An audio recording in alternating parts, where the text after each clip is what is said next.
Yeah, we gotta get you an arm or Yeah, something. I had an arm around here. I don't know where the arm went.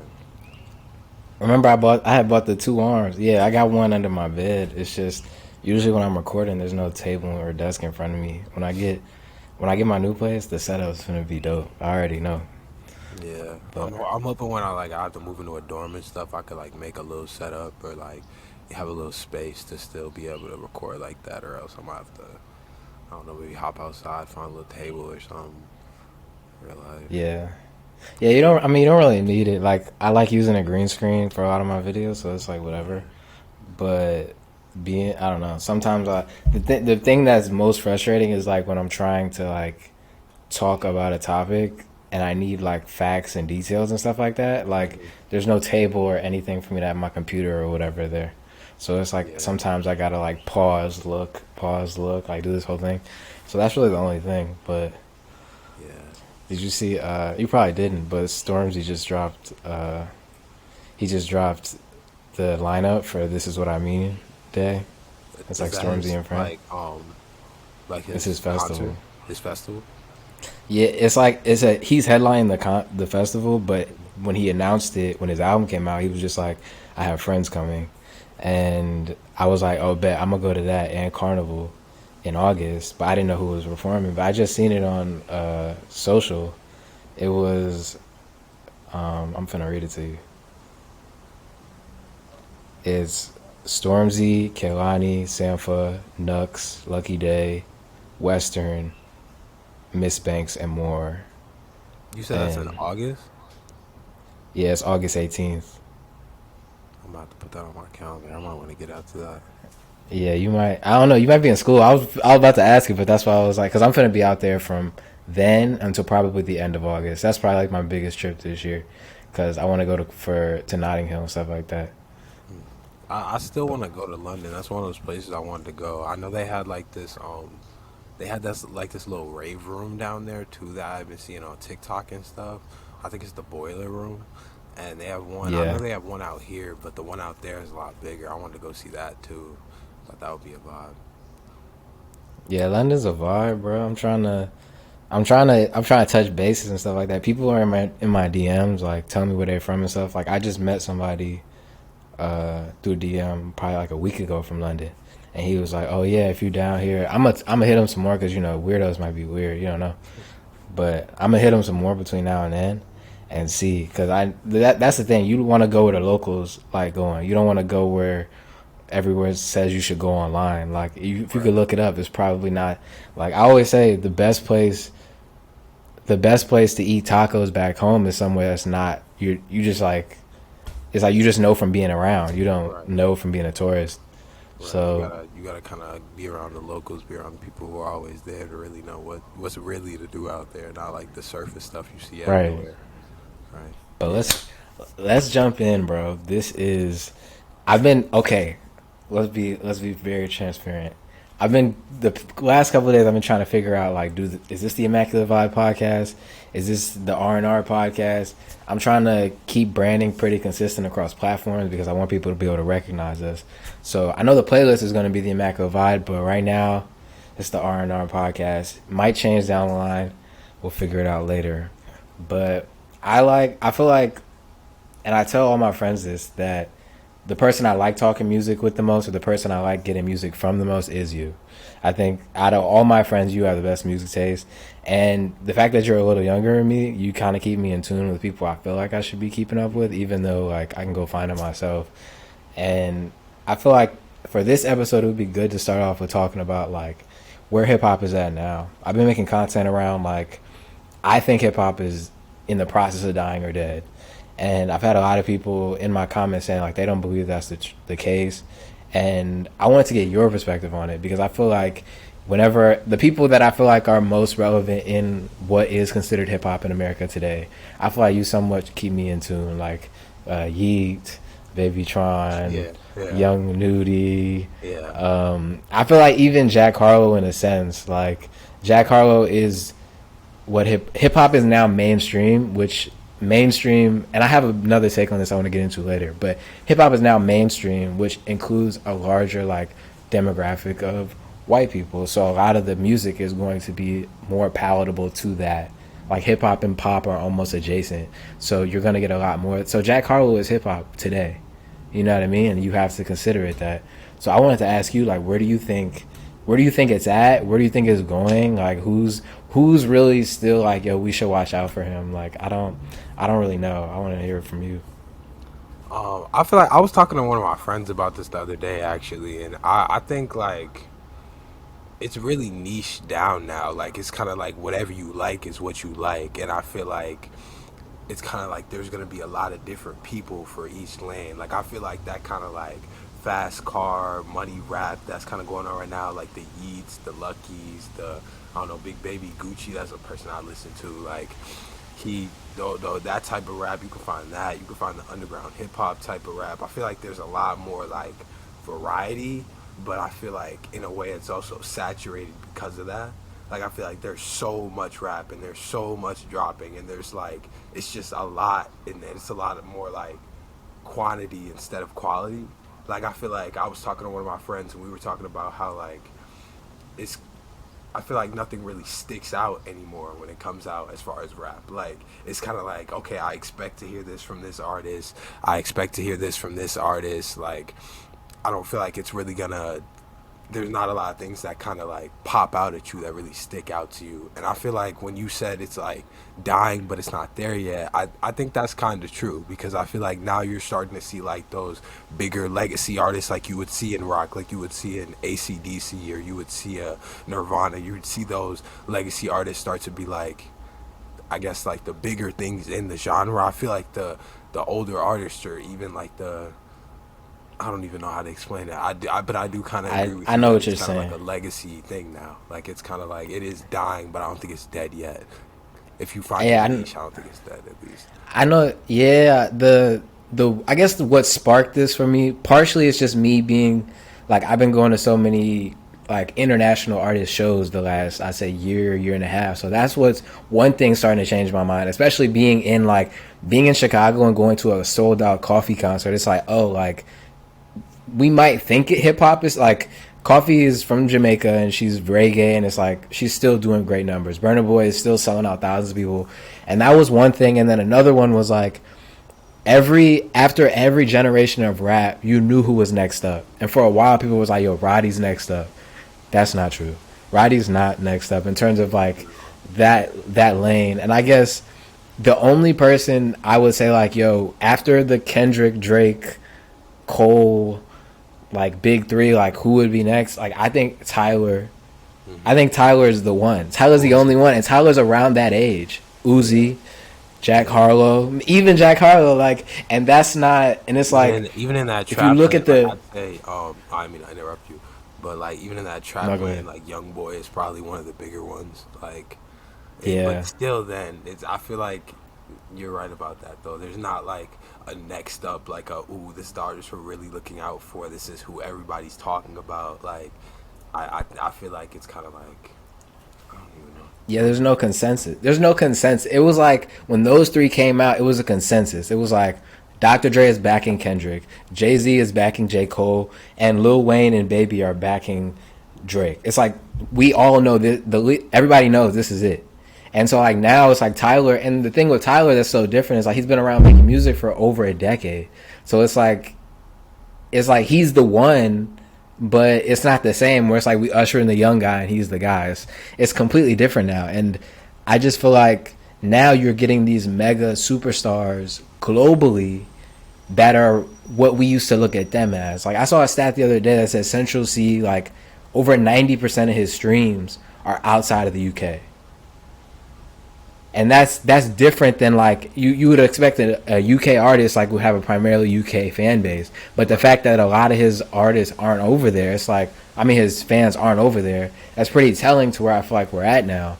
And I'm not saying there aren't people like you said. There's people in America where it's like the Larry June album. I feel like is a good example of that. It's like you know what you're gonna get with Larry June, and I feel like this Larry June Alchemist album was probably one of his best projects. I feel like Alchemist makes the type of production he was already rapping on. And then they went and got artists around him that it was just like duh. That song you sent me this morning, what was it called? Orange Village. Yeah, That that was was dope. fire. He That the was song was fire. there was a that I love that album so far. Like I was really bumping it a lot in the Yeah. gym, and I love the vibe of it. I feel like Al always puts people like on the beats that really work for them. Like I feel like the first time I really heard him was through Action Bronson and like what he was doing with Okay. Action Bronson back in the day. Like all those projects, I kind of forgot that he was on a lot of those. He was the one producing on a lot of those. And I was actually researching Alchemist today. Did you know that he produced Fear by Kendrick? Yeah. I didn't even know Yeah. that, That's a bro. bop, bro. I did not know that. Yeah. Kendrick stay with a like my favorite producers. Kendrick's always working with. I feel like Right. even on that album he worked with Cage Tronada on that album too. But Alchemist, yeah, he'll get one every now and then, and I feel like he's just been through so many eras, bro. Like he's been around for so long. I'm trying to think of the first album where I was like really into Alchemist was probably what's the Freddie Gibbs project? Alfredo. Yeah. Alfredo was the first one where I was like, oh, this is just different. And then the Action Bronson one with was it Lambs Over Rice, Hmm. and then Boldy James. So after that, like that was when I started catching on. But yeah, this I would project was fire. say I ain't gonna I lie. would say that my first one was probably the Boldy James album, Bo Jackson. That was in 2021. It was actually after Oh I yeah, yeah, heard yeah, yeah. Alfredo because I had really gotten into Boldy James, just Griselda. So when I was looking through his stuff, that album actually came out like 2 weeks before I had really heard of him, and that was probably the first one I heard that I was really messing with. Like Great Adventures on there is probably one of my favorite Alchemist songs. I really love that song. So I would say, I mean, transitioning out of that, my next, I feel like the wave that we're already seeing, but I feel like more people are gonna start leaning into it is the like using multiple languages. Like me and you both like late night Jiggy a lot, and that's why I feel like he's gonna be a star. I feel like he's one hit, one album away from being a star. But I feel like there's other artists who are a lot of the Afrobeats artists, a lot of especially the Nigerian ones, they grow up speaking English, and I don't know their language, so I'm not about to like try and like say I know it, but they speak like Pidgin, which is like a mix of the two. And so like Benson for me, he does that really well, and I feel like Burna Boy is the prime example. It's like last went crazy, and you don't know what he's saying except for chop breakfast, like, and it's fine. It's like whatever, it's a vibe. I'm gonna fuck with it. But I think there's a lot of artists, even here, like Kali Uchis just put out a project in English, which was really good. And she said she's going for the rest of her career. She's switching off English and Spanish. So her next project later this year is going to be Spanish. So Her I project think was real good too. you liked it. I haven't heard the whole thing yet. Yeah, it was real vibey. I don't know. That's the word I always find myself coming back to. Is just vibey. Like I feel like it was just like there was super airy beats on it, and like I liked her vocals on it a lot, and I was really messing with it. Yeah, I listen to that "Sad Girls Love Money" song a lot. I listen to that song so much, and the remix when she's on it, that's a vibe for sure. But Going off I what you think said that's though, like go ahead. I didn't mean I don't mean to keep interrupting you. I just No, want go to ahead, keep go like ahead. trailing off, but I do think like being able to make music in English and Spanish makes you super versatile. I think that's why I was so interested in Late Night Jiggy when I first heard him. Like I just found it really interesting that he could switch that fast. I also think it's like I feel like it's a cool thing in your brain to be able to do that, to be able to switch between languages that fast. Like you got to be a really like good musician, I guess like a higher level artist to be able to do something like that. In my opinion. I think the thing is, it's like media. If you go back, the further you go back, the more rigid it was, right? So because America's where the money was at. So if you were trying to do anything, like that's why I was getting a Vibes Cartel this past week, and that's why Sean Paul did better than a Vibes Cartel, because where the money's at, the people understand what he's saying more. So it's like you have to speak in you have to have a type of voice and a type of like dialect that people can understand, Hmm. even if it's not the best music. Like they're gonna put money behind what they can understand. But now it's like we realize, like, how many people do you know that grew up speaking Spanish, learned English, and they switch back and forth in the house. Or they have friends where it's like I have friends where you talking to them and then in the middle they're like trying to think of a word and they're like, como se dice, which is like, how do you say? It's like some people just, they speak, they're on the line. They have like slang on both sides, and it's like, that's how people talk. And he says, I've heard him talk about in like his stories and stuff like that, that's how he talks with his friends. You know what I mean? And I think just being able to just be yourself on the track is like becoming more acceptable, because now we're at a point in America where it's just so diverse. It's like you're going to have so many people who speak so many different things all over the world. And now it's okay for you to just say it however you would say it, or say whatever you would say, because there's people who probably talk just like you. It definitely takes a talent for sure to be able to make it make sense. Like a lot of his songs, like when he gets into the English and then goes Spanish, he's saying words. He's not speaking in words that I can't understand. I can still understand what he's saying to an extent. So it's definitely talent, but I think that is just a more natural thing. Like I always say, the Burna Boy wouldn't have been Burna Boy had he never lived in the UK. Like him living in the UK, he's like his I hate proximity to whiteness, but I need another. It's like proximity to Western culture. It's like the Britain, like Britain in America. It's like this is what we consider quote unquote mainstream. So like for him to have that Nigerian background and have that as well, it just opens a lot more doors for him. Or like a Stefflon Don, who has Jamaican parents, but she was born in Ireland and grew in the UK. It's like you're almost like there, you know, racial, like how Anthony was racially ambiguous. Yeah. You can't tell. It's like she's almost like culturally ambiguous in a way. Like she has strong culture, but she can sort of lean in and like, I don't know. I think that's just going to be a bigger trend that we start to see. I feel like America is just going to be late to the party. I feel like we're going to look up and be like, oh my God, everybody's bigger than us. And it's going to be too late. Yeah, I think it's also just the fact that a lot before, at least, we were the first country getting a lot of like the technological advances, and we were starting the social medias and all things like that. And now all of those things are coming from everywhere. And since everybody has a phone now, like internet access is expanding. Everybody has access to different types of music, and that's why I feel like one of the reasons why it kind of became so niche down, because there's so much out there now. Like you can see so much, you're exposed to so much.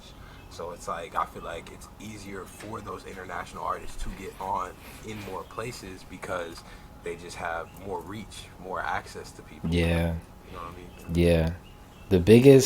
The craziest fact, and this isn't even just a music thing, but it also relates to it. It's like that only like 20, it was like some crazy stat. It was below 40% of Africa has internet.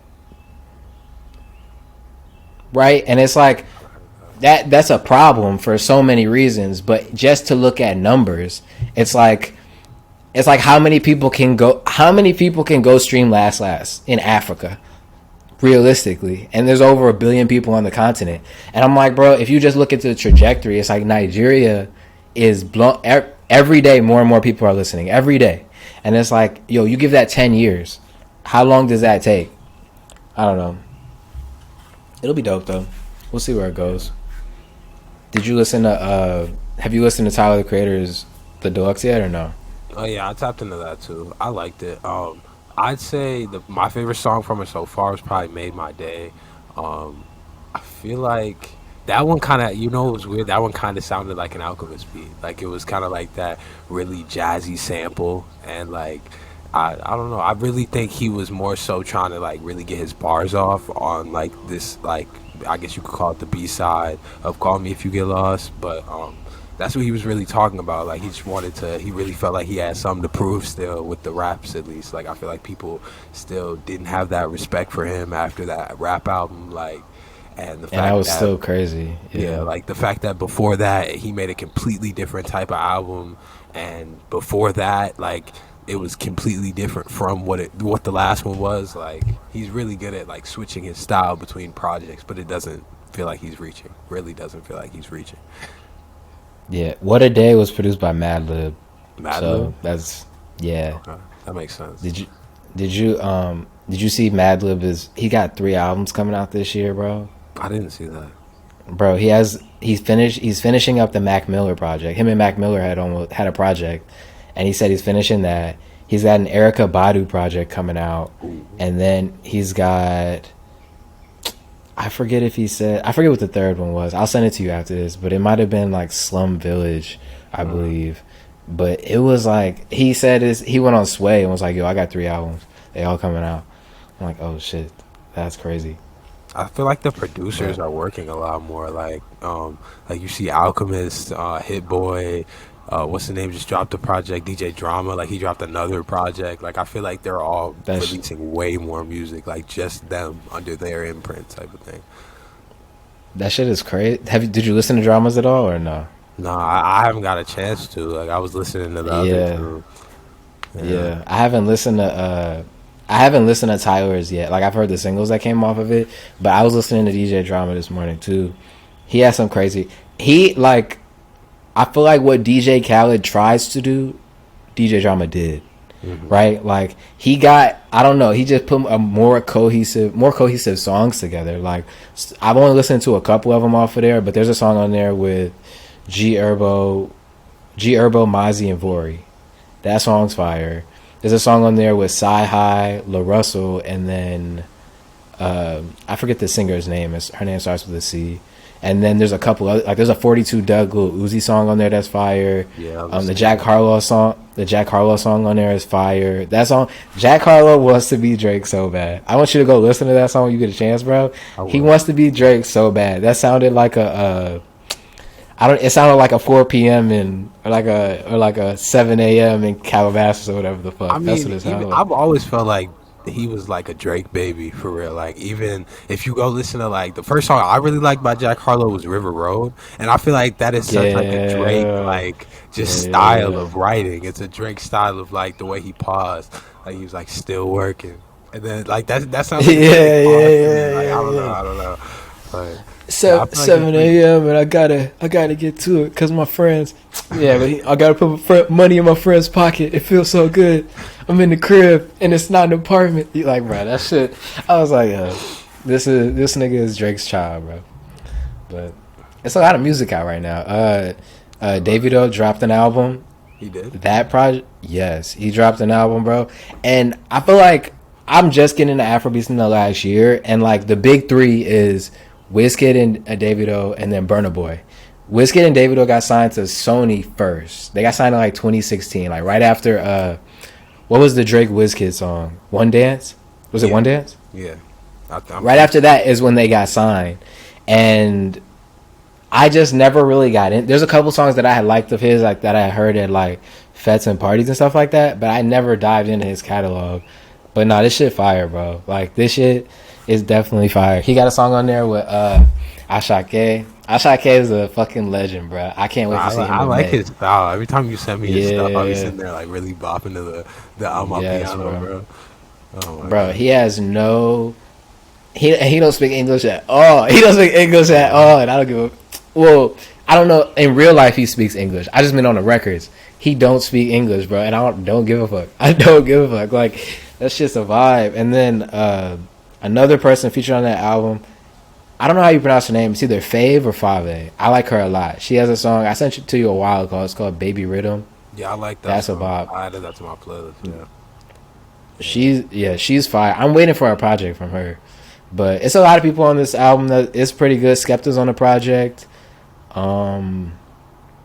There's Ashake's producer produced like 3 songs on here. His name is Magic Sticks. He's fire, bro. There's a lot of producers overseas that are actually killing, bro. Like Magic Sticks, P2J. P2J produced a lot of Stormzy's last project. Produced a lot of Wizkid's last project.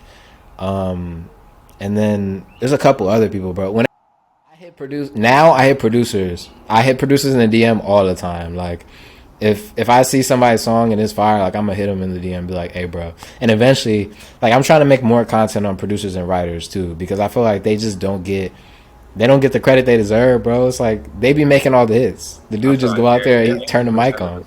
Like if you ask a person what they remember from most songs, it's either going to be the beat or the hook, and the person who wrote that is the writer or the producer. I feel like half the time they're the ones controlling the crowd. They're the ones controlling the music. They're the ones controlling. Like they have more hands in than they're given the credit for sure.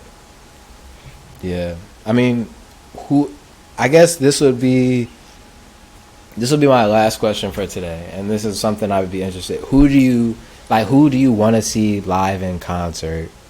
If not this year, just as soon as possible. Like, who's on your list to be like, yo, I want to see that person live? Well, I mean, Kendrick is always on my bucket list. I'm hoping to see him at Lala.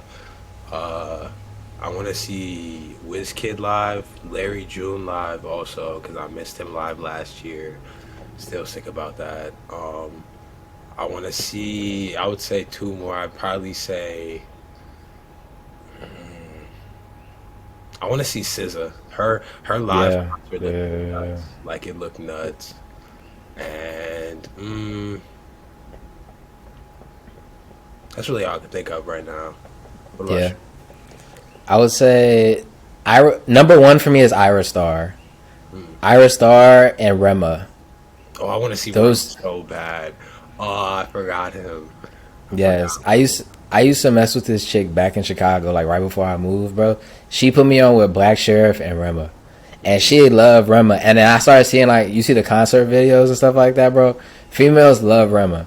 They love that nigga. And I don't get it. But I wanna see Rema. I wanna see Ira Star, Ashake, Stormzy, Nux. A lot of people overseas. Stormzy, Nux, um, Central C. Central C. Yeah. How can I be And homophobic? then My, Adekunle Ghost, probably my last one. That's the one I just thought yeah, I forgot yeah. to do a lot. He's tough. He's Yeah. tough. There's a lot of that shit overseas, bro. I can't wait till they come back over here, man. I can't wait until we yeah. Another thing I've been thinking about. Wait, let me finish this list and then I'll tell you what else I was thinking about. So um, Iris Star, Stormzy, Ashake. Over here, I want to see Larry June too. Setch, yo, fingers crossed that our media pass gets approved. But if media pass gets approved, Afro Nation, end of May, you got Burna Boy, Wizkid, Ashake, Benson, Beanie Man, Setch. That list is crazy, bro. That list is and even if the media pass doesn't get approved, I'm going. I'm going to that. And then I'm also this is a sneak one. We'll see if it happens, but something in the water. I'm trying to go to that one too. That one's at the end of April. So I definitely gotta try to get the Afro Nation. I'm gonna try to cook some money up for that. Figure out what I can do. yeah, Afro Nation is exactly what is it's like a culmination of a lot of artists that I want to see. Like I want to see Setch so bad, bro. Yeah. But yeah, that's pretty much. I mean, there's not too many artists where I'm like, yo, I need to see this person live. Like a couple people, I feel like some artists aren't going to be the best live. No, I feel like there's a lot of for me, it's a lot of the rappers because like even their style, you can hear it. Yeah, Like they're gonna get on the stage and be lazy. It's gonna be like real monotone. There's not gonna be a lot of energy to it. Like as much as I love Nudie, I was not messing with that concert. That concert was not good. yeah. You texted me the other day. I was like, yo, if you. He's like, don't put out the nudie vid. Did you not like? It was So what do you think of nudie? What was the concert? What do you think of the project? And what do you just think of nudie in general? Like how bad? Like what was it? I feel like the first time I saw Nudie, I saw him at Lala, so obviously it was like he was putting on a show for them. Like it wasn't his show, it wasn't him curating it, whatever. But I got to the show, it was an hour and a half of his artists from Atlanta, just randoms that I had never heard before. Now, I mean, some of them were okay, but his biggest artist out of like his little group, like his little PDE group or whatever, is Baby Drill, and everybody was said the whole time when they was bringing up the new people, they was like Baby Drill, Baby Drill, but he just got out of jail, he wasn't gonna come out, so we knew that. And the project, if I'm just going to the project, I always feel like the beats are amazing. Like I feel like he works with Pierre, he works with Coop, he works with 20 Rocket a lot. I love them. They all have been making a lot of the best, like a lot of the trap music you hear coming out of Atlanta. You'd be surprised how much of it was from those three. Like those three are have a big hand in it with 21 Savage and just a bunch of the Atlanta guys. But I just feel like I didn't have the same feeling that I usually get with the Nudie album. Like it's usually super hype. It's usually like his flows are crazy on it. Like, and even then, like the bars you'll hear, he's not like a super bar you down type of guy. But sometimes he'll throw in like a little punchline that it'll be like you'll be sitting there like whoa. But I feel like this time the album just kind of felt like lazy. Like I felt like usually I really like Nudie albums. I'm a big Nudie fan. Like I'm a Nudie head. I will always say like out of all the trap that's coming out right now, I like Nudie probably the most out of most of it. But just the recent album, it just wasn't my thing. Like, and I was really surprised because at first I think I was just kind of geeked to get another Nudie album, like just geeked because he usually takes a while between releases. But I don't know, that one and then the one right before it, I would say was better than that. That was the other thing. Like he with this album and the last album, he didn't take a lot of time like between them, I would say. And the last one was a lot better. So I was still kind of like still listening to that one, and this one came out and I kind of got a sour taste in my mouth type of thing. But I feel that it happens. I feel like, I mean, artists are never 100%. Like they never, no artist is gonna make everything that you like.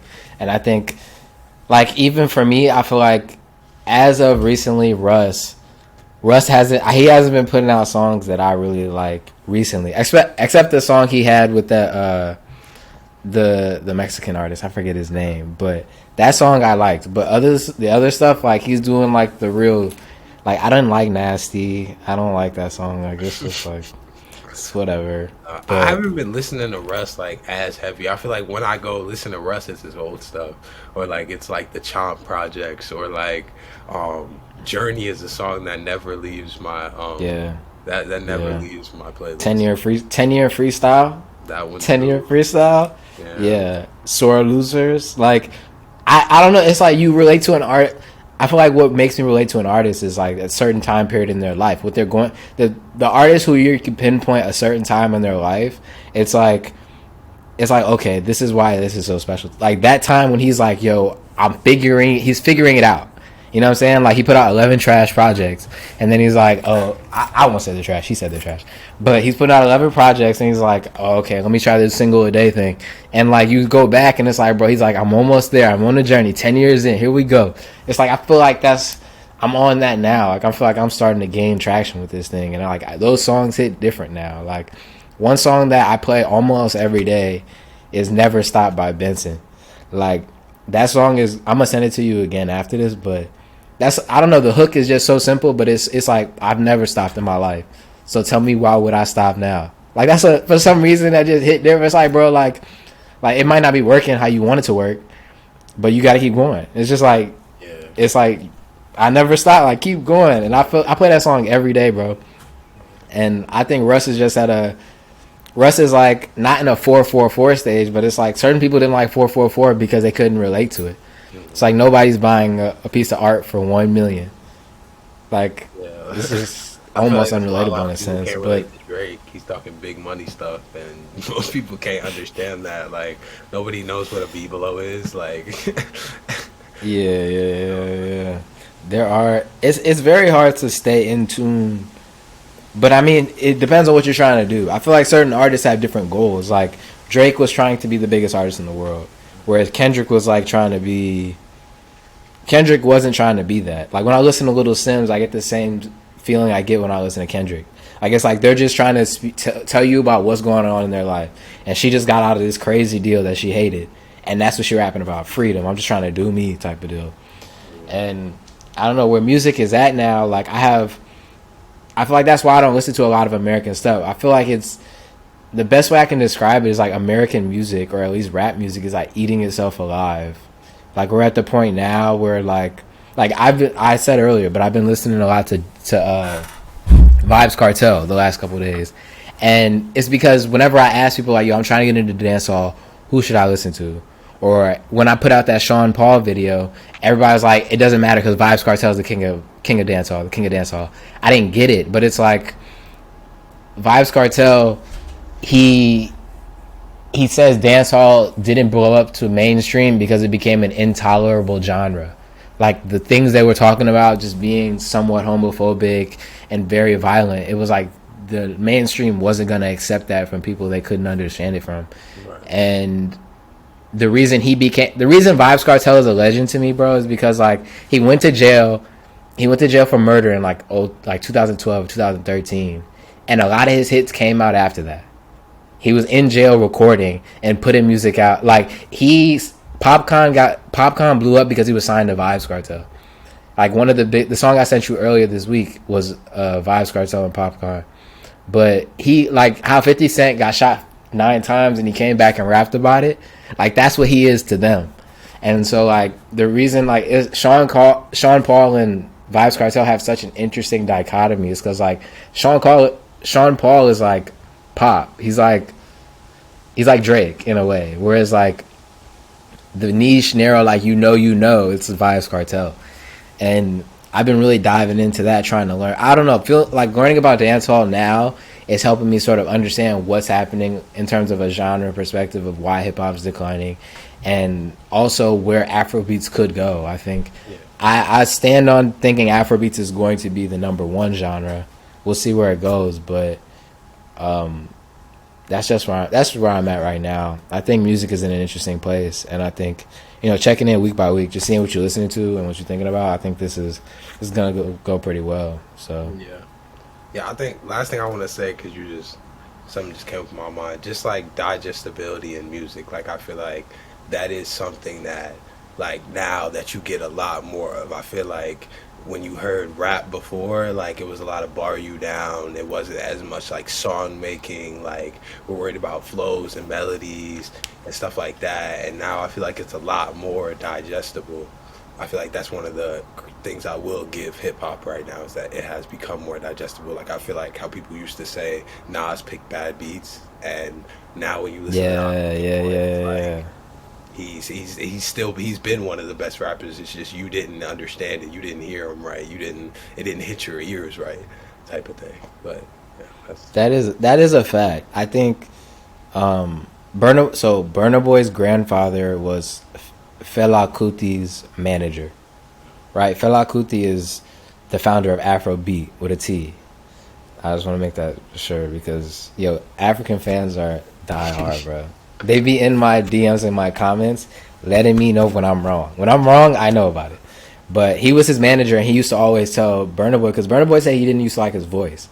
He would always say that your voice is an instrument. It's like a saxophone. Right. And once you learn how to play it, you can play it in so many different ways, which is what I feel like what gravitates me to a lot more of African music. They use their voice like Benson has a lot of melodies and he sings really well, but he also raps really well.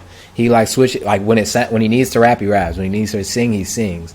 And I think there's only a couple artists who get in and out of both really well. Like Drake obviously is the prime example of that here in America, but I feel like a lot more of them over there have a better understanding of that. And one thing I'm going to be diving into in the next couple of weeks is the term griot in West African culture for the last, I want to say 500 or 600 years has it refers to somebody named, this is the last thing I'll say and then we'll get off here, but griot is a storyteller. So back in West African culture in the Mali Empire, which was like I think the 13th century or the 12th century, like really, really early, the griot was an important member of the community, and almost like he was counsel to the kings and the queens and the rulers of the communities out there. And so he would relay a lot of what was going on in the communities and in the towns. Sometimes he would just orate them, just say them. Sometimes he would make songs, but that tradition carried on throughout just black communities in general. I think we don't really recognize that person in the same way here in America. But when slaves got brought over on slave ships to the islands, the griot was still over there in Trinidad and Tobago. Like the slaves weren't allowed to talk to each other when they were doing work and stuff like that. So they would sing songs, and the people who were singing the songs were the griots. And a lot of times they were singing songs about the slave masters treating them poorly, what the slaves were going through. And that's what calypso music stems from, which is what is now soca music.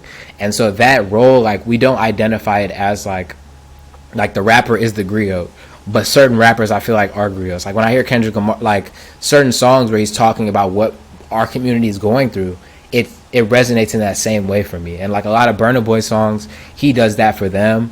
And I think that we're starting to see more people step into that role in music and outside of music. And I think that's just an interesting topic to really like show people, like, this person is like a reference point in time. Like you listen to their music and you could tell what him and his people were going through. And so I think that's going to be something also very interesting coming out of a lot of music pretty soon. But something I'm gonna be diving into for sure. That's like the bigger figure, or like the, I'm trying to think of the word, like the shining figure, like the one that's like, I don't even know how to. I had the thought in my head. I don't know. We can come back to it either way.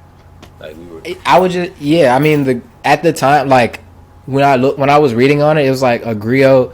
Like the stories they were telling was like, when it got to the islands, the person was looked at in such high stature, like they didn't have newspapers and a lot of them couldn't read. So so a lot of the stories that he was telling and a lot of the songs he was singing there, like newspapers, journalists, people who were in governments and stuff like that, they would refer to the griots' songs and orations as like news. Like that was their daily news sometimes. Like people around the islands would refer to the songs and sing the songs, so you would know what else was going on the islands. And I feel like it's just like that person just captures culture, and like he's taking a snapshot, he's telling a story of what's going on. And I think that in and of itself, it's like certain stories need to be told in a certain way. It's not what you say, it's how you say it. Which is why I think Burna Boy, like why they have a different relationship with that title of person or with that role. It's like it's kind of been like, whereas us, a lot of our history is lost, so we have to like, we don't realize that a lot of the stuff that we brought with us was passed down. We just didn't give it a name, or we didn't give it like, we didn't like attribute it anything. Yeah, we didn't attribute anything to it, but it's like certain things are just in us and we don't know why. But I think that's always been with us. It's just we don't point it out. Yeah, I guess so. You're kind of saying equating that, like the artists and the bigger figures in culture to this griot. You said I don't want to say it wrong. Yeah.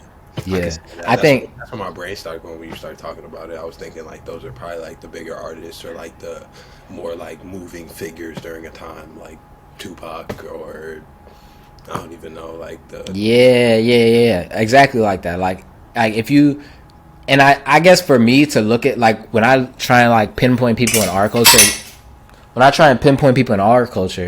that do that, it's like in 40 years, is their music gonna tell me what people were going through at that time?